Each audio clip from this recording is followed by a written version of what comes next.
The full moon lunar eclipse happens at 23 degrees in Virgo with the south node, which is at 27 degrees on March 13th, 14th, depending on where you are in the world. It's all about a karmic release, a culmination, a partial revealing, as the eclipse obscures part of what's revealed. Issues around our health, routines, work, small business, people you hire, rental income, pets, organization, decluttering, communication, and to-do lists, just to name a few. A destiny can be fulfilled in your Virgo part of the sky, maybe an achievement of some kind within your community as well. And this eclipse does have a positive aspect. It has Uranus and Taurus trining this eclipse and Mars and Cancer making a sextile to it. And although Saturn is opposing the lunar eclipse from Pisces, we do have Mars and Cancer trining Saturn and the Sun here. This could look like some ease of change and easy letting go of a karmic story to allow for a new beginning in the Virgo part of your chart, but one that you are the initiator of with Mars here.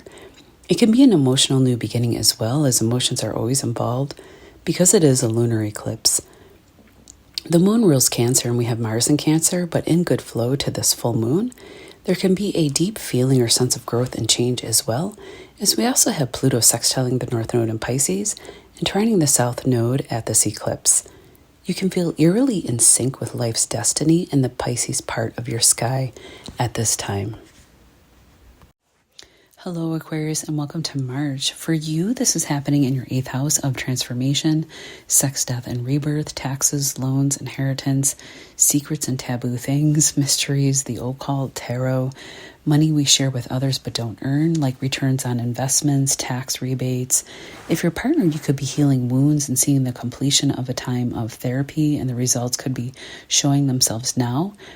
Alternatively, if you're leaving a partnership, you could be dividing assets and letting go of codependencies and now focusing on your security through your own efforts and initiative, as the opposite end of this eclipse is your 2nd house of earned income and banking and self-worth, where the North Node, Neptune, and Saturn are all sitting. There's like a major concentration of energy in the 2nd house here. You are meant to be focusing on building yourself up, your self-esteem, by learning to be more self-sufficient. And this could be a little bit difficult or even scary if you've been in a partnership for a long time, as wherever the North Node sits, we are fated to go in that direction, but it is foreign to us. It is Rahu after all, and Rahu represents something that is foreign in nature. The South Node is where represents past lives and where we are very comfortable, but we become very stagnant, and it can become a comfortable prison, so to speak.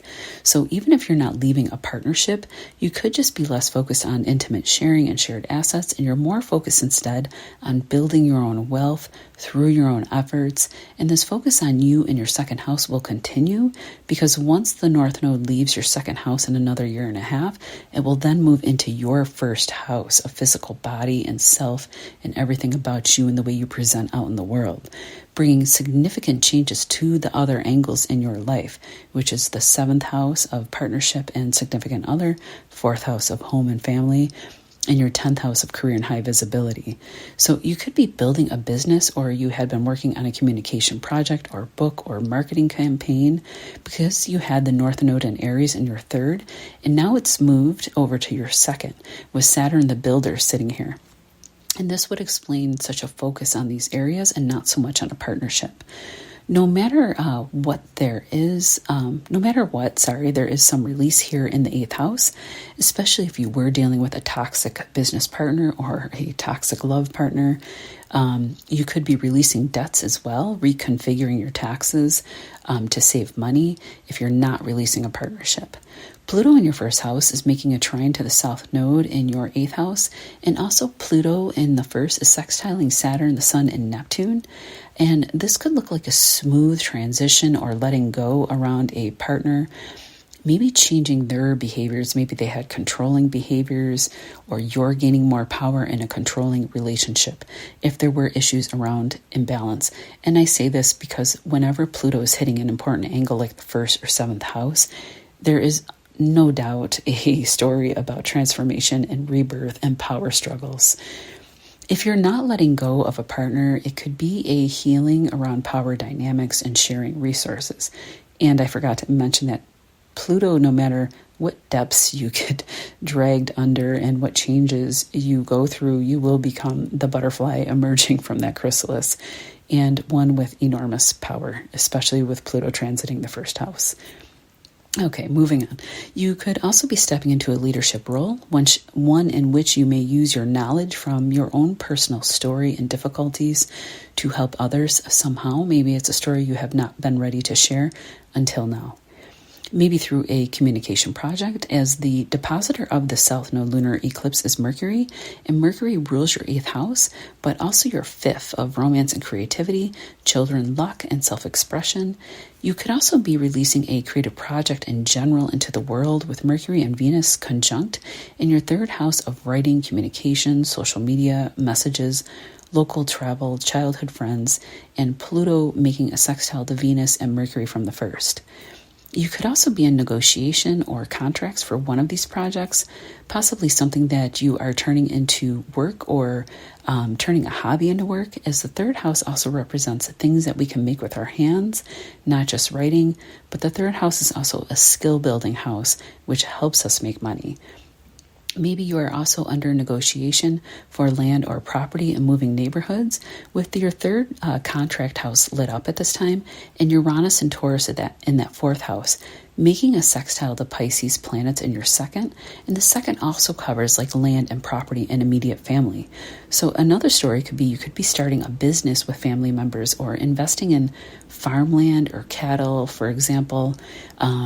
You could be doing this with a partner in love as well. And if there had been problems within the relationship, with Uranus sextiling the 2nd here, there could be like a smooth and steady, happy turnaround in your emotional world. Last but not least, I see you are definitely working hard on your health and vitality and could start to see improvements now, as we have Mars and Cancer in your 6th house of work and health, trining your Pisces planets in the 2nd. The 2nd rules like what we eat, what we put in our mouth, diet, things like that. And it could be that you have also work assignments that you're doing that are or will bring in new forms of income, or just more income in general with this trine.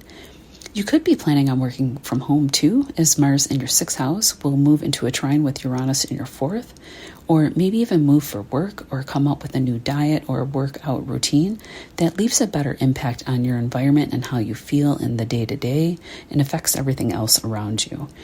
I know as an Aquarius rising myself, I have been working on PT for my knees so I can start hiking in the spring. I have some big hikes planned with a lot of incline. And with Mars retrograde in my 6th house, the recovery has been so slow. So I'm really looking forward to this. And Mars is still sleepy, but started moving direct back in February. The March 29th partial solar eclipse at 9 degrees is just beautiful, with no harsh aspects, and is happening in your 3rd house of communication projects, writing, apps, local travel, vehicles, childhood friends, marketing, short courses to learn specific things like certification courses, small business, wealth through our own efforts. The 3rd house also rules our hands, arms, and shoulders. It's a house of Gemini, and things that we can make with our hands. And it also rules your neighborhood and local community, your day-to-day thoughts and activity, coffee houses, libraries, and community spaces.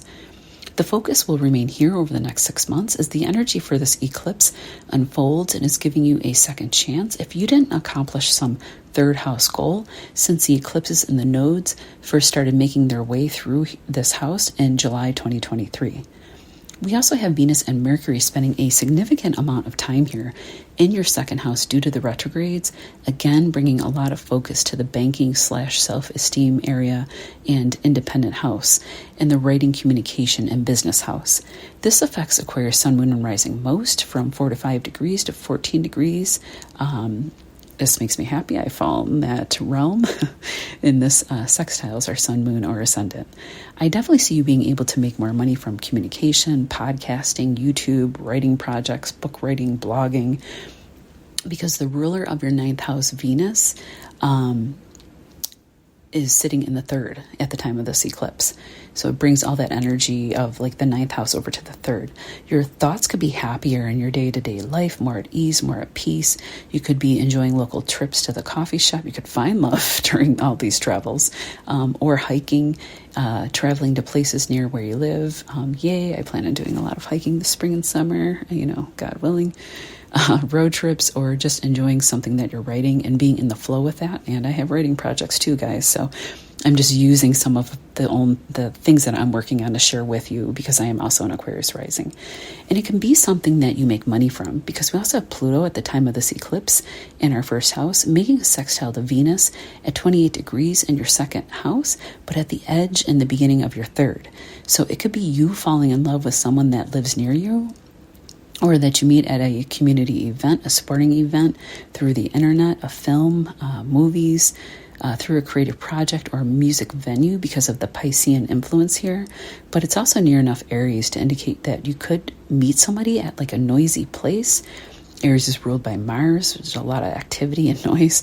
Or where there's a lot of movement involved, like sporting events or on travels, driving somewhere. Also, the sun rules your seventh house, but it's now in your third. Again, indicating that you can meet someone near your local environment or online. They could have Leo placements.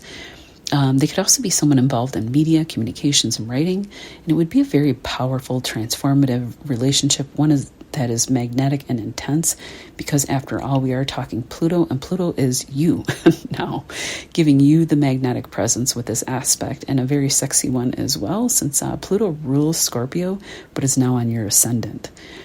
If it's not love, you could be drawing in a powerful partnership, magnetizing it to you for business or work opportunities, with the sun in the third at the time of solar eclipse, and the sun rules your seventh house of close partnerships. Someone where sharing ideas and bouncing things off of would be really prominent in the relationship in a positive way. So communication or Mercury could be a strong placement in this relationship. This could also indicate you changing up your appearance, and it is drawing opportunities and love to you like moth to a flame, Aquarius. Pluto moving on to the ascendant is a powerful once-in-a-lifetime aspect that will totally change your life. And although it does often happen kind of at a slow pace, because Pluto does not move fast. This, all in all, is a great eclipse for you, Aquarius. I'm so excited for it myself, and share with me any of your stories or the things that are unfolding now. I'd love to hear about it. It's a great way to end the month and begin spring. Yay, I'm so excited for spring. It's absolutely my favorite month.